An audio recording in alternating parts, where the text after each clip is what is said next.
நோவா தன் காலத்தில் இருந்தவருக்குள்ள நீதிமானும் உத்தமனும் இருந்தான். நோவா தேவனோட ரொம்ப இம்பார்ட்டன்ட் சஞ்சரித்து கொண்டு தேவனோடு நடந்தான். இப்படி அழிவு வரப்போகுதுன்னு ஆண்டவர் சொன்னதெல்லாம் அவர் மனம் மாறி உன் குடும்பத்தை அவன் வந்து ரசித்தான்.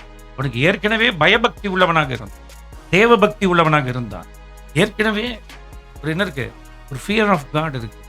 ஒரு மனசாட்சிக்கு ஏற்ற விதமாக நம்ம நடக்கணுமே, இது எப்படி நம்ம செய்யலாம், இது செய்யக்கூடாது, இது தவறாச்சே. ஆனால் சுற்றி இருக்கிற எல்லா ஜனங்களும் பொல்யூட்டட், ஒருத்தன் கூட ஒழுங்கானவன் இல்லை.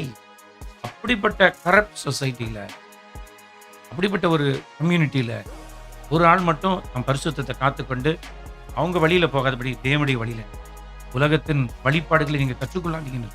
உலகத்தார் நடக்கிறாங்க பற்றி அந்த மாதிரி நீங்கள் நடக்காதீங்க. உங்களுக்கு ஆண்டவர் அதை சொல்லலை, எனக்கு அதை ஆண்டவர் சொல்லலை.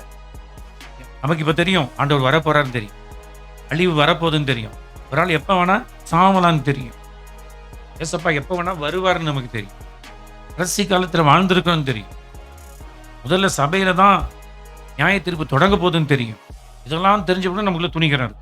அப்படின்னா யார் தெரியுமா அது? வேலைக்கு வெளியே நின்று வேலைக்குள்ளே வராதவங்க, வேலைக்கு எந்த விதத்திலையும் வர்றதுக்கு விருப்பம் இல்லாதவர், அறிவிக்கப்பட்ட பிற்பாடும் கூட வரல. ஆனால் அறிவிக்கப்படாத போதே ஒரு மனுஷன் சில தேவனோடு சஞ்சரி.